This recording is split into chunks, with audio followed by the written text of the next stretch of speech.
Hello, you've reached Matilda, the personal virtual assistant of Deathcliffe and Chorus. He's going so fast on the contact accelerator that even his charisma can't keep up. Make sure you leave a message or you'll miss the opportunity to catapult your sales story to the next level. Come on, don't be such a charisma muffle. Leave your message after the beep, and Deathcliffe will get back to you with all his radiant power.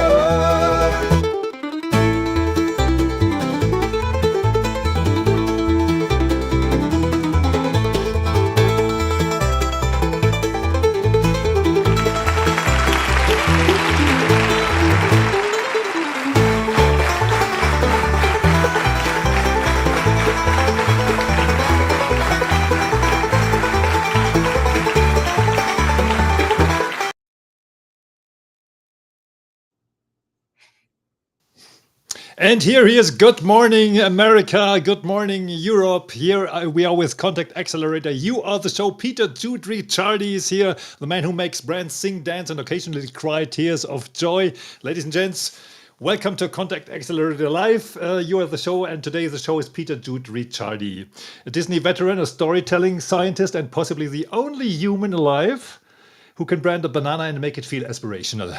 Welcome, Peter Jude. So, how are you to this morning? It's very early in America. How it's 5:55. Yes, it is, and thank you so much. I love that opening. I love the energy. I want to say yeehaw, but I love this. Thank you so much. And yes, if I could brand it, we were talking about branding things that don't need branding or what doesn't need branding, and I'm not sure there's an answer to that. I think someone said to me, what did they say?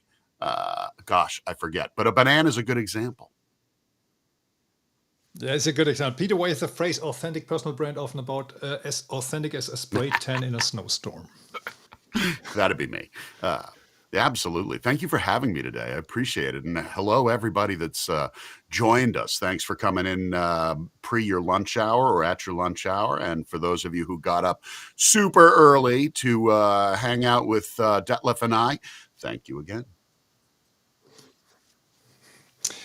So, Peter, what's more dangerous today, having no brand or having a bland? A bland brand. Say that 3 times fast. Or no brand. I would say no brand is more dangerous because, you've got nothing. A brand bland, that is so hard to say. A brand bland, you can do something with that. So there is hope in both situations. There's hope. So because people want to learn a little bit about Peter Jude Ricciardi, to have been 17 years or something like that at Disney. What did you learn from that? Well, one thing I learned was not to type in capital letters. I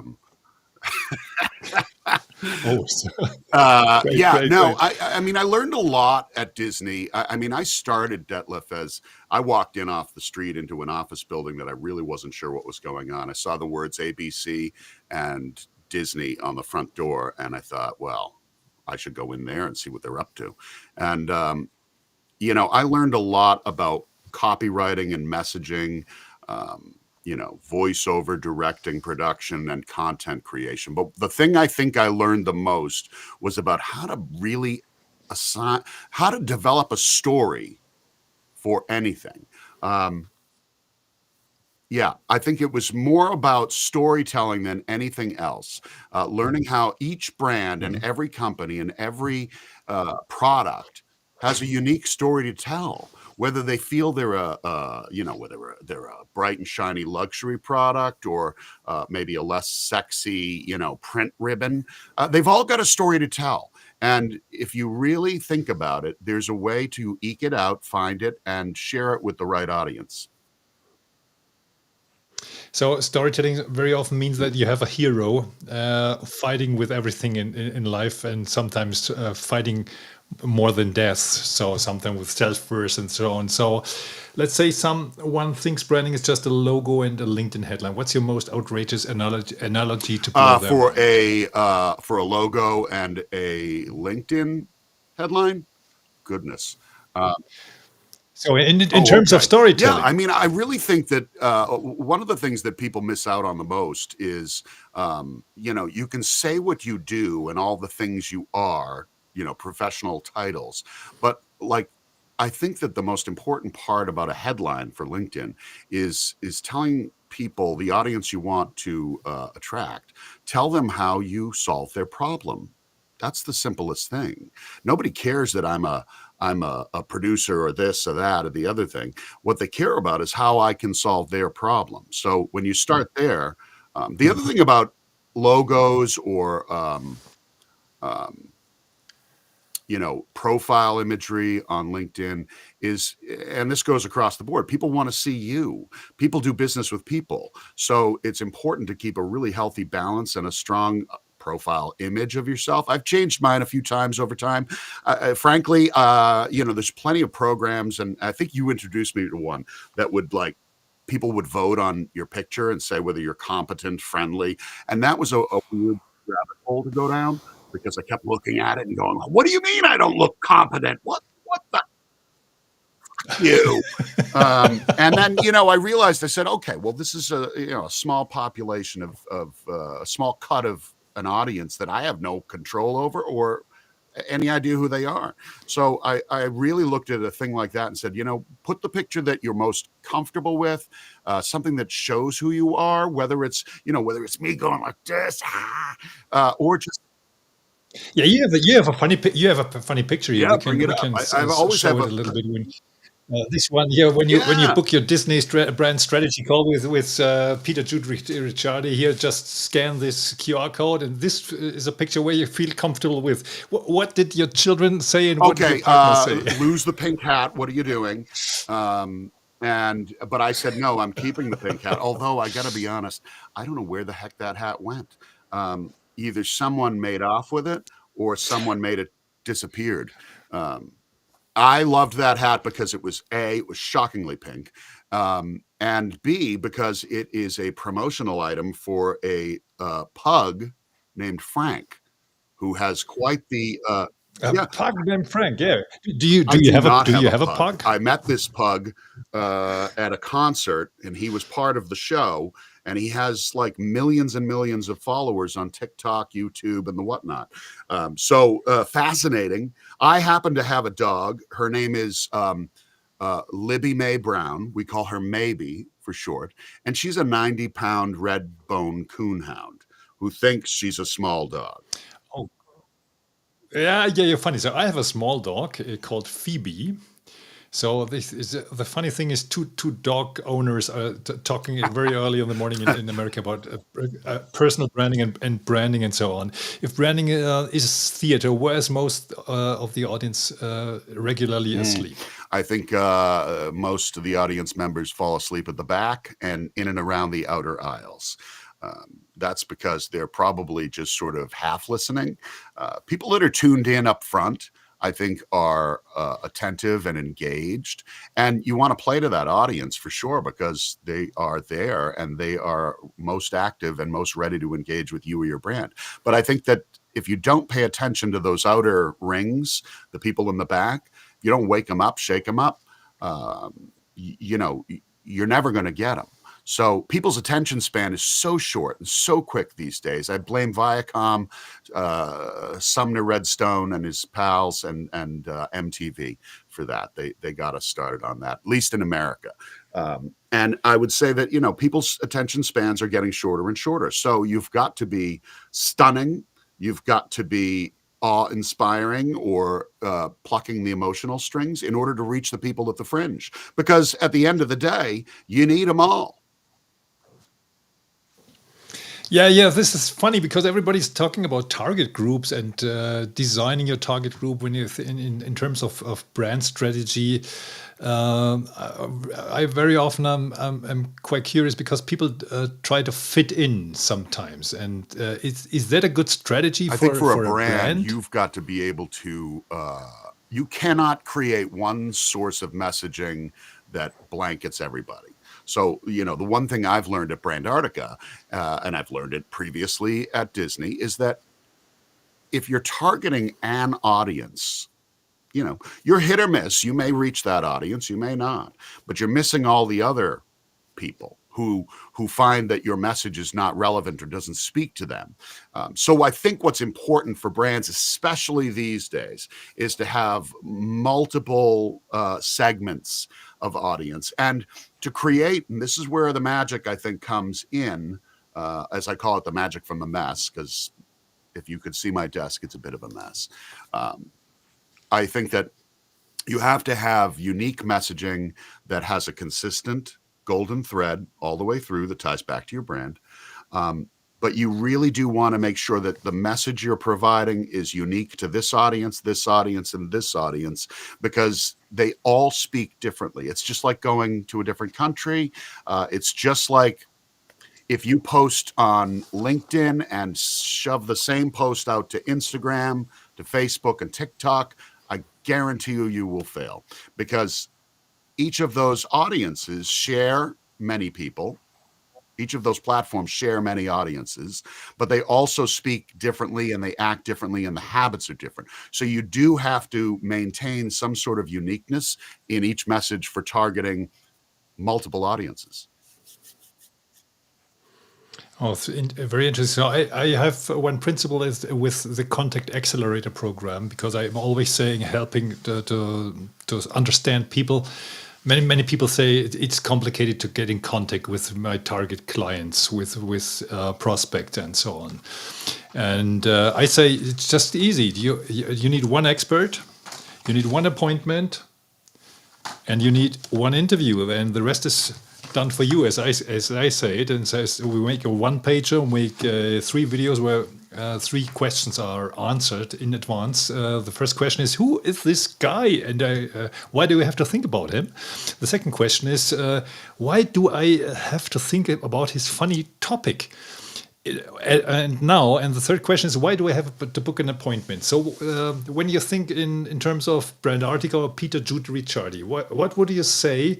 Who exactly is this Peter Jude Ricciardi? How did you step into this creative world and finding your profession as a brand architect or somebody who's going to be a storytelling strategist? How did that? And I'll try to keep this brief. I won't go till 7 a.m. my time on it, but I could. Because you have to bring your daughter to the school. I'm pretty sure I was born a storyteller, and I think we all are born into things, then we lose track of them as we get older, and there's more outside interference. For me, I was telling stories. I was when I was a kid, I remember my parents were like, "Who did that? Or, what happened there?" And I was like, "Oh, the man in the black hat did it." Now, I was a kid. I said the man in the black hat did it, and immediately all alarm bells went off. Who the hell is the man in the black hat? And I was like, he just showed up behind the garage, and they were freaking out. And I had to go with this story for a while until I finally broke down and was like, I don't know. There is no man in a black hat. So I was telling stories at an early age. And frankly, I always had a desire to perform and to, I think I was always kind of a joyful, funny kid. I don't know what happened, but maybe still shaking around in there. And, I went into, I played sports as a kid. I had a wild imagination with my friends. We played all over the place, traveled to different planets and different continents, and experienced all sorts of bad guys, good guys, creatures. And then, I decided to get into music because that was performing and writing and creating. And that is really where I started to find myself.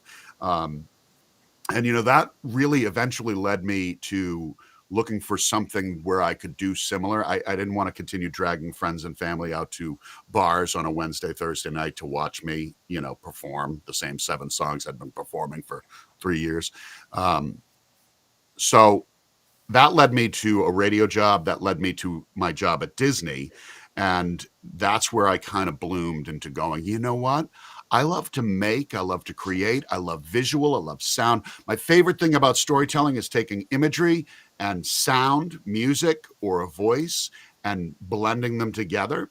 So for me, that's the natural progression of my storytelling journey is figuring out what aspects of it that excite me the most, which aspects of it are the most effective, and then just playing with that combination all the time. switching things up. You never know exactly what's going to work. And if you look at things differently, you always get I love to approach these things from precipitous angles, as I say, meaning careless, reckless, and dangerous, sort of.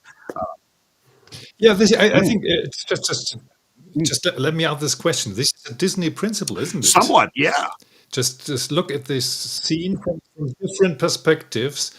And is that an advice you would like to give our audience? So in terms of when you think about your personal brand, think about in different perspectives and tell the story from different perspectives. Is that the advice Absolutely. you I would mean, give? I'll give you a quick story about one thing that happened at Disney. It happens today at Brandartica with different clients. There was one that I remember specifically that was there was a tomato sauce brand, and they wanted to become the tomato sauce of kids and families basically.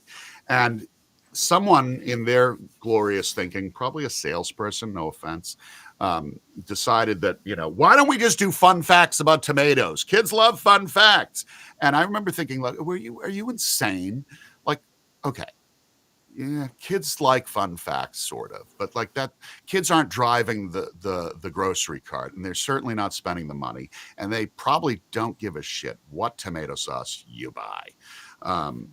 And I said, the way to reach families and the purchaser, let's say in this case it was the mom. Today it's both. It could be mom, dad, partner, she, he, them. It doesn't matter. What is it about tomato sauce? Well, it tastes great, and we've been around since 1918, and we use only the best ingredients. And again, I said, who gives a shit? You better be using it. Better taste great. You better be using the best ingredients. These are assumed things, and you've been around since 1918. Okay, whatever. Who cares? What is it about tomato sauce that matters to a family? I'll tell you. Tomato sauce, if you brand it right, brings families together. And when a family comes together at the table, which happens less frequently these days, when a family comes together at the table to enjoy a meal, conversations are had, information is shared, and people learn about each other. And that's what brings us together, and that's what the tomato sauce is for, and that's the headline. Not that it tastes great, not that it's cheap, not that it has the best ingredients. It's a source of bringing people together, and that's all people really want. So that was the way I would look at that. So yeah, this is absolute stunning and great to hear that, because it brings me to this thing to do when you think about personal branding is just think about what is the emotional worth of the emotional value of your personal brand. And this is quite interesting, because so many people are not used, they are conditioned to not talking about the value they are bringing emotional, because they are conditioned to, they have learned that they are not allowed to say that, because when you say something about it's worthy to contact me, when you think about the value of being a better contact accelerator or something like that, it's very hard for many people, because they are used to fit in and to not stand out. And is this a way of where you think the system, our system itself, is bringing the people to not being a brand? Is this a tendency you would say is we could see all the time? Yeah, I think that personal branding isn't always just about being an expert in something, Detlef. I think it's being an experiencer and sharing that experience for good, for bad. Let's say this. I've known people in the past who have used their Instagram account, or let's say Instagram account, to just vomit up all of their deepest personal trauma.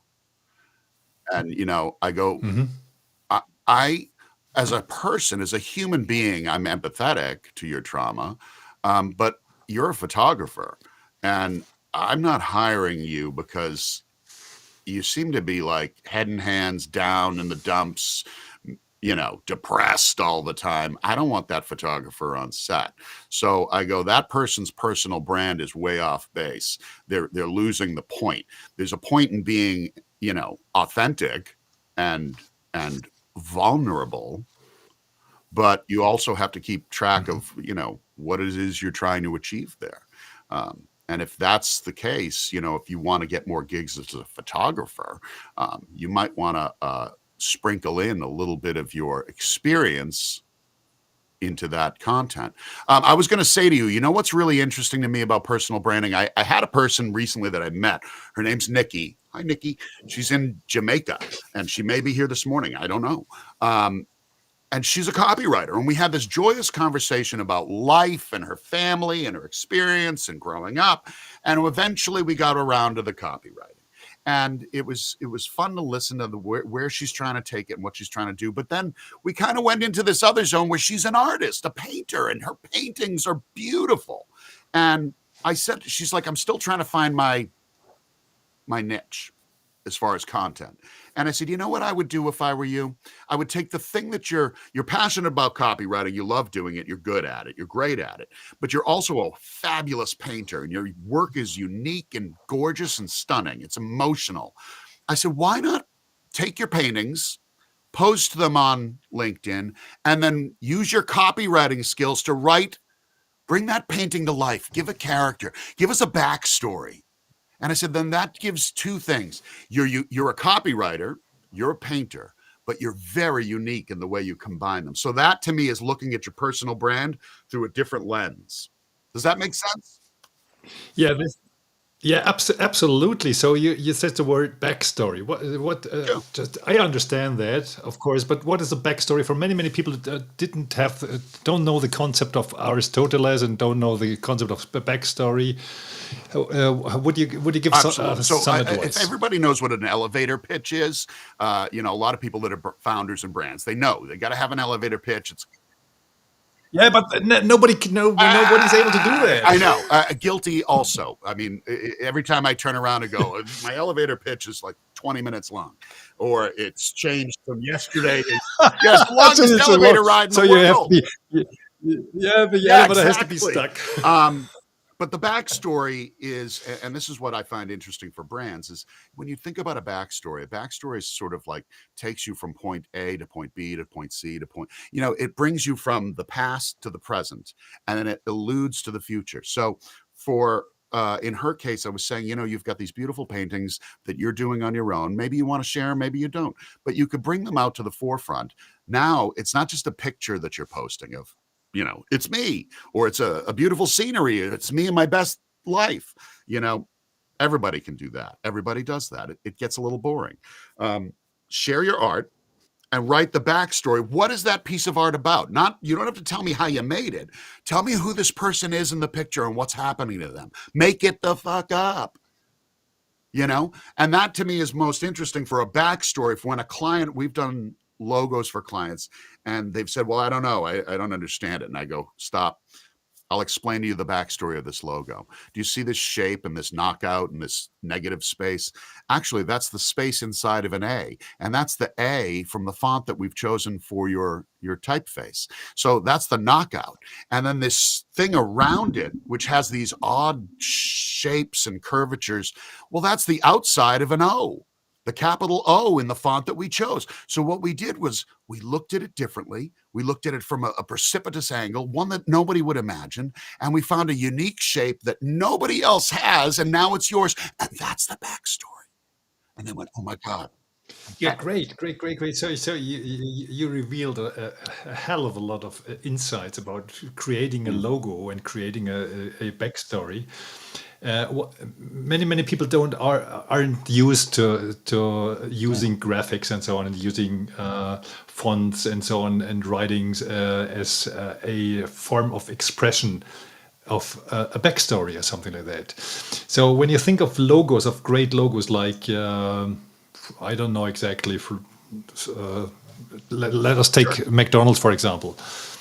What is the most stunning thing you saw in logo creating and logo I think change? simplicity is always the most stunning. You have to think about, is your logo or your icon recognizable? So McDonald's is such a great example. it's recognizable in every country, and every culture in the world knows what those golden arches means. Aside from it means diabetes. Um, sorry, no offense. I won't be getting the McDonald's sponsorship anytime soon. But everybody knows that symbol, and it's so simple. It can be put on anything. When we talk about even Apple, the company Apple, great example. When you go to their website, their logo, their Apple logo, the icon is very small. It's up in the upper left-hand corner. And they don't have to spell out Apple. They don't have to make it huge. It's just very subtle, and it's there. Now, we're not all Apple. Apple and McDonald's are great examples, but they're extremely recognizable. How do you do that when you're a new company or a new brand or a new person? You have to start you have to tell your story completely across the board. You have to be consistent, and that will allow you to take up that minimal amount of real estate. So logos and graphic design, to me, the real story is if you can do it in black and white and it works, you can add color. If it's very simple and the icon or just part of it tells enough that we recognize you, that's great. Those are the things I would look for. What was the funniest story you ever learned about creating such a story with clients? What was the most weird thing? Maybe a story that you'd like to tell, just in case just to learn where can I fail most quickly? That's a good question. That's a good. I mean, the first thing that pops to mind, and it may not be that fascinating, but it's as a designer, and as a design agency, working with a client who has, they're their own entity, and there's always a thing with clients. They either want to be something, or they want to change who they are. And when you go into that sort of a storytelling aspect, which can involve a logo and everything that follows, the strangest thing I ever had happen recently was over branding. Like I branded someone beyond their capability. Whoa. What do I mean? What does it mean? Yeah. Well, What does it mean? So this company, without naming names, and God love them, I think they're fabulous people.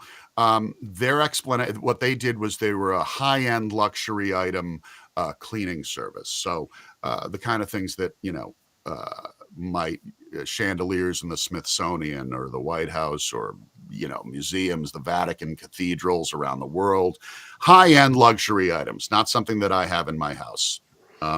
So No, not yet. we're not yet. No, I know. And when I do, I'm going to fill the place with them. So they really wanted to become, this was their aspiration, was to become a luxury, sort of white glove service. And the brand we developed for them to fit that narrative was very elegant, very simple, very refined, very discreet. I used the word discretion with them.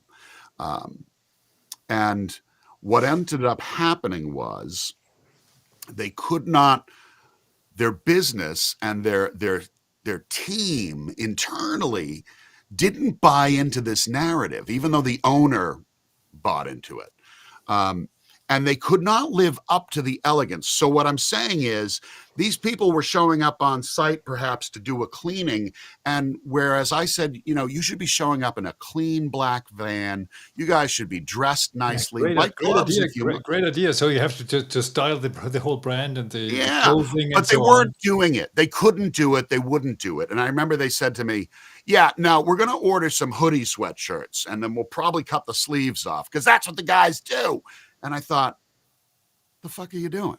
That's the exact opposite, of what you spent all this money investing in your business to become, but you're not going to live up to it. So that's my story is going sometimes. And I remember somebody said this to me and they said, sometimes you can overbrand. You can brand somebody beyond their capability. And I thought, well, you got to be really careful. So sometimes some clients and some people get into this relationship with a creative partner, and they become frustrated because they want to know why all the questions. I told you what I want. But we really try to figure out, is it what you want or is it what works? Those are two different things.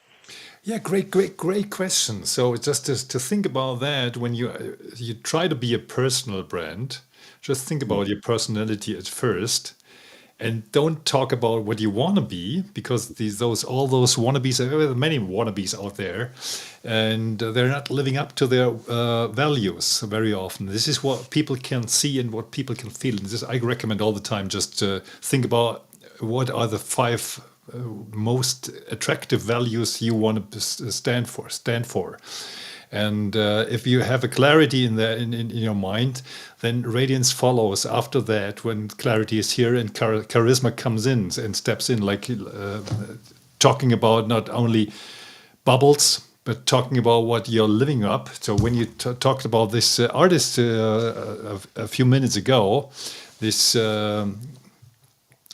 content specialist creating art is, I think many people think I can do that, and it doesn't fit all together, because in the minds of many people around me the story doesn't fit. So it's very often they are stuck in telling their own story, telling what is happening there, what fails they have lived through, and what did they achieve. So this is very often, so many people use testimonials, and testimonials are just social proof, just to prove that other people said that this is a good story.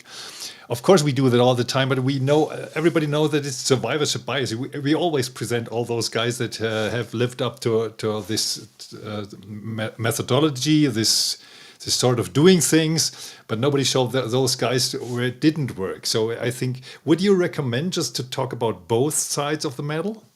I think both sides are important. I was going to say, though, you know what I think is, and maybe, there's a good chance I'm clinically insane. So, take this for what it is. When you talk about personal brand, Detlef, the word brand can't be said without the word and. So personal brand, and you think about brand and.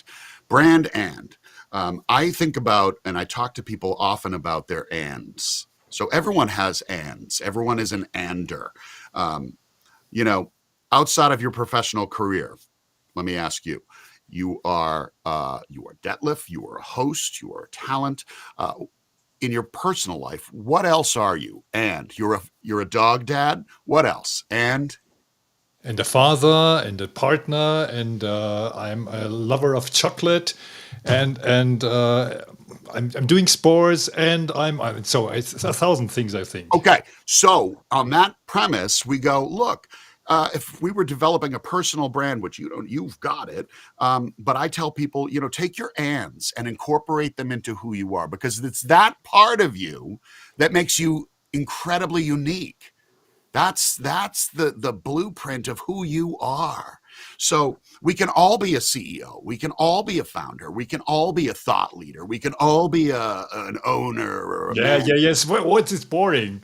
Well, we can all be those things. Who cares? What else are you? I'm a gardener and a father and a son and a brother, and I'm a writer. I'm a musician. I'm a chef. I'm an eater. I'm a wine fan. Those are the parts when you get into that and go, now, how do I take those parts to the front of my story, how do I incorporate them into what it is that I want to express to people? And that's where you get the uniqueness. Great. So Jeff, thanks for that. And the LinkedIn user is coming into something to learn from. I love brands when they share bad reviews. That's a bold move. Would you underline that? Oh, I think it's a bold move. I love, a bad review is an opportunity to not to like apologize. I mean, obviously, when someone has a bad experience, you should absolutely immediately respond. And I think that for most brands, that response needs to be human and empathetic and explain, not that you're just sorry this happened, but how you're going to address it. And that shows everybody else it's okay to get a bad review. It just shows that you take these things seriously. A bad review that sits there for 3, 4, 5, 6, 7, 8 months with no response from the ownership or somebody involved, that's a sign of a terrible, terrible business. Yeah. Absolutely. This is what when you call a doctor and want some appointment, and he says come in 6 months or something like that. That's bad. Also, it's a same thing. So very often, in terms of services, so everybody is keen on using AI today, artificial intelligence for building his brand and so on. Would you recommend to do that, or what would you say is the better move at the beginning of creating a brand? I think the better move is to start holistically, organically with your human brain and everything else that comes with it. You got to start there. AI is only decent or only useful if you feed it the right material. So you've got to know what to put into it. It's like cooking a complex dish, or let's just say a simple dish. Maybe you want to fry an egg. You need to know exactly. You need to be able to heat up that pan, make sure that it's oiled or greased or whatever, and you need to know that this is how you want the outcome of this product to be, and then you put it in and you wait and you do your thing. So I look at it and I go, if you cannot do the very least, which is start with your human brain and work it out to a place where maybe you can't take it any further, that's an okay time to pop it into your AI platform and see what it thinks, because AI doesn't care. It's just going to tell you what. Yeah. Well, the funny thing is today I used some prompts. It was pretty easy just to define for the AI, help me to stand out as an expert in ... And from this is my website where you can have a closer look and help me to understand what clients like executives, for example, would understand there, and help me to define the story a little bit better. Would you say this is a quite good prompt? And I would. I'm going to take you one step back, or let's say one step forward, and say, when you say, tell me what you think about da da da da, I look at that and go, well, how does AI know what you would think unless AI knows you? So my favorite trick with this, and I've done it now for eons, so I'm pretty comfortable with where I'm at. And if you're using one platform or a different platform, you really do have to engage this again. Ask AI to find out everything it knows about you and to tell you. And, for me, I've been using it long enough for little bits and pieces here and there, like, emails or spelling and grammar, because I suck at it. I'm not good at it, but that's not what people pay me for. I've asked AI platforms to just ask me 25 to 50 questions about me that it wants to know, because I want it to know me. I want it to know as much as it can about me, because I'm going to ask you these kind of questions, these kind of prompts, these kind of things I need assistance with. So I need you to know everything about me. And once you answer all those questions, which it gleefully spits back out at you, you answer all those questions, and now you've informed the platform about who you are and what your voice is and what your style is. So now the more you prompt it to do this or to do that, it has a better vibe. It feels more like you. That said, I'm telling you, anything that goes into AI, you got to take it out and rework it yourself. Otherwise, it's just painfully obvious that this is a bot that's kicked it out. Yeah, so We're great. Peter Jude, do you say Peter or do you say Peter Jude? I'll answer to both. Okay, Peter. So, what's the boldest transformation you've witnessed after just one session with you? Well, I think in that case, I would say it is a confirmation that they are more than they may have thought they were. People that have suddenly realized that it's okay to take risks, and often those risks come with great rewards. So that's the kind of thing, whether or not someone continues to work with me or not, it's really up to them. But if I can impart anything on them that gives them the confidence to really take some chances, that's the best.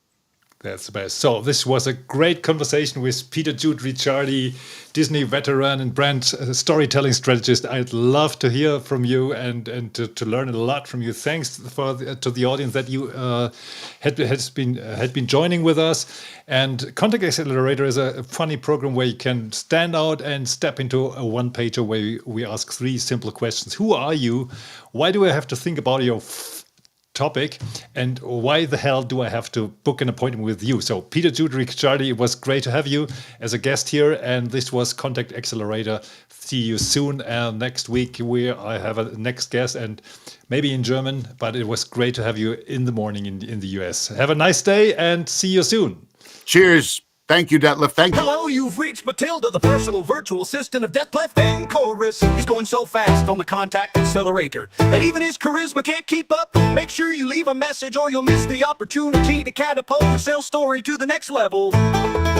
Come on, don't be such a charisma muffle. Leave your message after the beep, and Detlef will get back to you with all his radiant power.